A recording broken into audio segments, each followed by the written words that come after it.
Okay, in this little video segment, I'm going to talk about remapping your treadles. So I'm starting a new project on my Shat Wolf Pup 8.10, and this the pattern that I have is going to use two tabby treadles and 5 pattern treadles. This loom has 10 treadles, so I would prefer not to use the 2 outermost treadles because sometimes they're a little bit more awkward to get to since they're right on the edge. So I want to consider this to be treadle 1 and this to be treadle 2. And since I've got extra treadles and extra space, I think it might be nice for me to use my left foot on these 2 treadles and use my right on the pattern treadles. So I'm actually going to leave one of these treadles untied. So that's how I want to set up the loom. So how do I do this? Now I've already designed my draft in weaving software, and I didn't lay out my treadles like this designing the draft. I used treadles 1 through 7, as most of us do. So I don't have to use shaft shuffler. That is one way I could do it, but an easier way in TempoTreadle is just to remap the treadles. So when we go into Treadle Settings on your project, you can remap any with these treadles to any number you want to. So we call each treadle position. The one on the leftmost treadle, is always position 1, but position 1 can be mapped to any treadle number you want.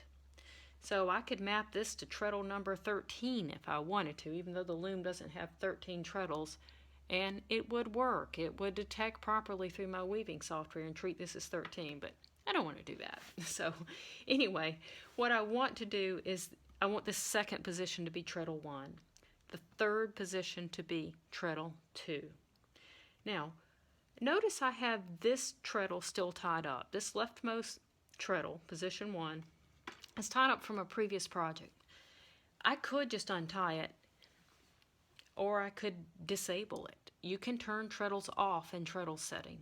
And if you turn a treadle off, TempoTreadle will not recognize it. It doesn't matter how many times you press it, TempoTreadle will ignore it if it's off.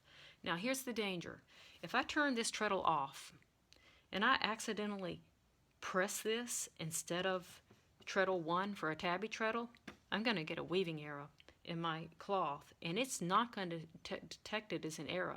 It won't see it as being pressed, but I really did press it and throw a pick, so I can make an error. I want to avoid that. So if I choose not to take the tie off so I can't press this treadle, I have another option. What I can do is map this to an unused treadle in my design, and that's exactly what I've done. I have mapped this to treadle 11, which doesn't even exist on this loom.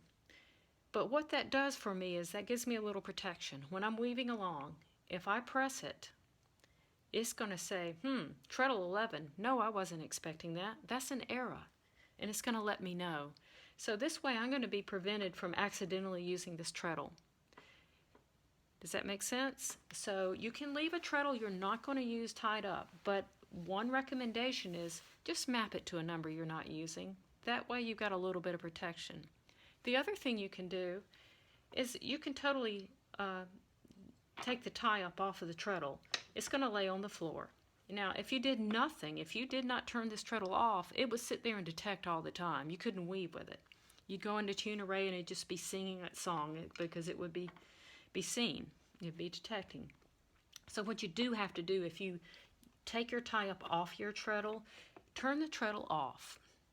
And of course I can't press this, so I'm not in danger of pressing this accidentally while weaving. So that's 2 ways you can treat treadles that you're not going to use when weaving.